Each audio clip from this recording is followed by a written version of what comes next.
اعوذ باللہ من الشیطان الرجیم بسم اللہ الرحمن الرحیم۔ اب لڑی آ گئی دوسری عبادت والی، عبادت میں صوم۔ جہاں تک نماز کا ذکر ہے تو وہ تو مکی صورتوں میں اس کا بے تحاشا مرتبہ ذکر موجود ہے، لیکن یہاں جو ہے معاملہ صوم، اس سے پہلے مکی دور میں صوم کا کہیں کوئی تذکرہ ہی نہیں، نہ عربوں میں اس کا رواج تھا۔ یہ لفظ بھی عربی زبان میں تھا گھوڑوں کے لیے، گھوڑے روزہ رکھتے تھے۔ رکھتے کیا تھے بیچارے؟ انہیں رکھوایا جاتا تھا، کیونکہ عربوں کا جو معاملہ تھا وہ لوٹ مار، غارت گری، اور اس کے لیے انہیں چاہیے تیز رفتار سواری، جاؤ حملہ کرو، لوٹو مارو اور بھاگو۔ اونٹ جو ان کی فضا اور ان کے ماحول کے لیے مناسب تھا وہ زیادہ تیز دوڑ نہیں سکتا، اپنی اس ضرورت کے لیے گھوڑا چاہیے تھا۔ گھوڑے میں عرب کا سخت موسم برداشت کرنے کی عادت نہیں، نازک جانور ہے، وہ پیاسا تو نہیں رہ سکتا 7 دن تک جیسے کہ اونٹ رہ سکتا ہے، بھوکا نہیں رہ سکتا، وہ لو کے تھپیڑے نہیں برداشت کر سکتا، لہذا عرب اس کو رکھواتے تھے روزہ۔ کھانا پینا بند کیا اور اس کے جو ہے منہ کر کے کھڑے ہو گئے جب گرم تیز ہوا چل رہی ہے، خود تو اپنے آپ کو لپیٹ لیا اپنے گھٹنے میں، گھترا کہلاتا ہے وہ جو بھی کپڑا اوپر ہوتا ہے، اور وہ اس گھوڑے کو جو ہے وہ ساری آگ اس پر برس رہی ہے تاکہ اس میں عادت پیدا ہو جائے جھیلنے کی، برداشت کرنے کی۔ تو جنگ کے موقع پر کہیں یہ دغا نہ دے جائے، اگر یہ ہمت ہار گیا تو اس کا تو کیا کیا جائے گا، تو اصل میں سوار ہے جو مارا گیا۔ یہ روزہ ان کے ہاتھ تھا، لیکن جب حضور آئے مدینے میں تو یہاں یہود میں روزے کا رواج تھا۔ وہ ایک تو عاشورہ کا روزہ رکھتے تھے، اس لیے کہ وہ تاریخ تھی جس میں کہ نجات ملی تھی بنی اسرائیل کو فرعونیوں سے۔ پہلے یہ کہ ہر مہینے میں 3 روزے، اب اگر 30 کے 30 روزے ایک ہی مہینے میں فرض کر دیے گئے ہوتے اور وہ ہوتے جون جولائی کے تو جان نکل جاتی۔ بہترین تدبیر یہ کی گئی ہر مہینے میں، اور یہ موسم سارے آ رہے ہیں اس میں۔ پھر کچھ عرصے کے بعد یہ رمضان کا روزہ فرض کیا گیا۔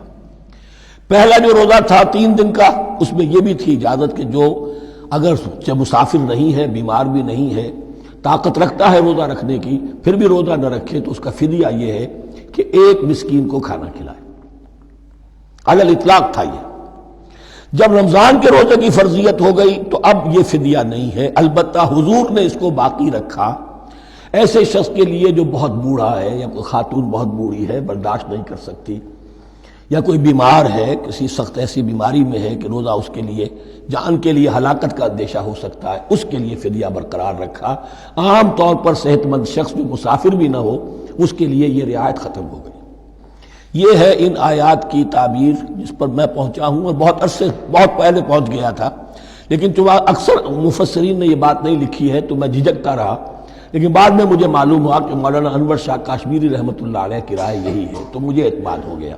اور پھر مجھے اس کا ذکر جو ہے یہ تفسیر کبیر میں امام راضی کے ہاں بھی مل گیا کہ متقدمین کے ہاں یہ رائے موجود تھی کہ پہلی 2 آیتیں جو ہیں اس روزے سے متعلق، یہ رمضان کے روزے سے متعلق نہیں ہیں، بلکہ وہ 3 ہر مہینے کی 13، 14 اور 15 ایام 20 کے روزے حضور نے بعد بھی رکھے ہیں نفلاً، لیکن شروع میں یہ 3 روزے رکھنے کا حکم دیا گیا تھا۔ پہلی 2 آیتیں اس 6 آیتوں پر مشتمل ہے رکوع، اور یہ ایک عجیب مقام ہے۔ قرآن مجید کے احکام بہت دفعہ ہے، نماز کے احکام قرآن میں بہت دفعہ ہیں، کہیں وضو کا ہے، کہیں تیمم کا ہے، کہیں اور نماز خوف کا ہے، مختلف جگہوں پر، لیکن صوم کی عبادت پر یہ 6 آیات کامل ہیں، مکمل ہیں، اس کی حکمت، اس کی غرض و غایت، اس کے احکام سب کے سب اس میں آ گئے۔ اب پہلی 2 آیتیں کون سی ہیں؟ یا ایھا الذین آمنوا کتب علیکم الصیام کما کتب علی الذین من قبلکم لعلکم تتقون، اے ایمان والو تم پر بھی فرض کیا گیا روزہ رکھنا جیسے کہ فرض کیا گیا تھا تم سے پہلوں پر، تاکہ تمہارے اندر تقوی پیدا ہو جائے۔ وہ جنگ کے لیے کرواتے تھے گھوڑوں کو تیار، تمہیں تقوی کے لیے اپنے آپ کو تیار کرنا ہے، بھوک کو قابو میں رکھ سکو، شہوت کو قابو میں رکھ سکو، پیاس کو برداشت کر سکو۔ اللہ کی راہ میں جنگ کے لیے تمہیں نکلنا ہوگا، اس میں بھوک بھی آئے گی، پیاس بھی آئے گی، اپنے آپ کو تیار کرو جہاد کے لیے۔ اور یہ بات واضح ہو جائے گی، اگلے رکوع سے قتال کی بحث شروع ہو جائے گی۔ روزے کی یہ گفتگو ہو رہی ہے تمہیداً قتال کے لیے، جیسے گھوڑوں کو تیار کیا جاتا تھا، صوم رکھوایا جاتا تھا قتال کے لیے۔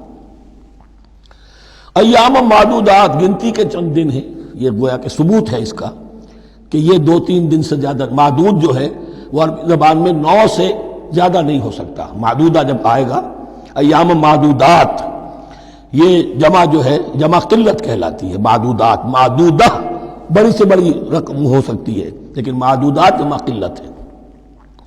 گنتی کے چند روز ہیں. فمن کان منکم مریضا، ان میں بھی یہ رعایت ہے کہ جو تم میں سے بیمار ہو، او علی سفر، یا سفر پر ہو، فعدۃ من ایام اخر، تو وہ تعداد پوری کر لے دوسرے دنوں میں. وعلی الذین یطیقونہ، اور جو اس کی طاقت رکھتے ہوں، فدیۃ طعام مسکین، وہ فدیہ دے، ایک مسکین کا کھانا کھلانا. ان آیات کی تفسیر میں جیسا کہ میں نے عرض کیا مفسرین کے بہت سے اقوال ہیں، اب میں اس کی بحث میں نہیں جا سکتا.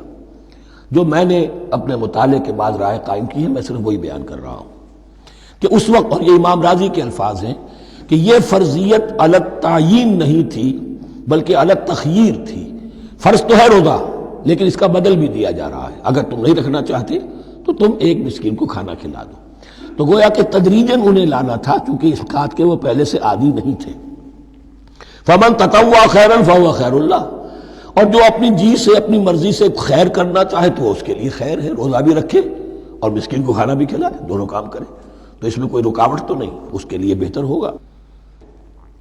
وَأَن تَصُومُوا، اور دیکھو اگر روزہ رکھو، خیر لکم ان کنتم تعلمون، یہ تمہارے لیے بہتر ہے اگر تم جانو.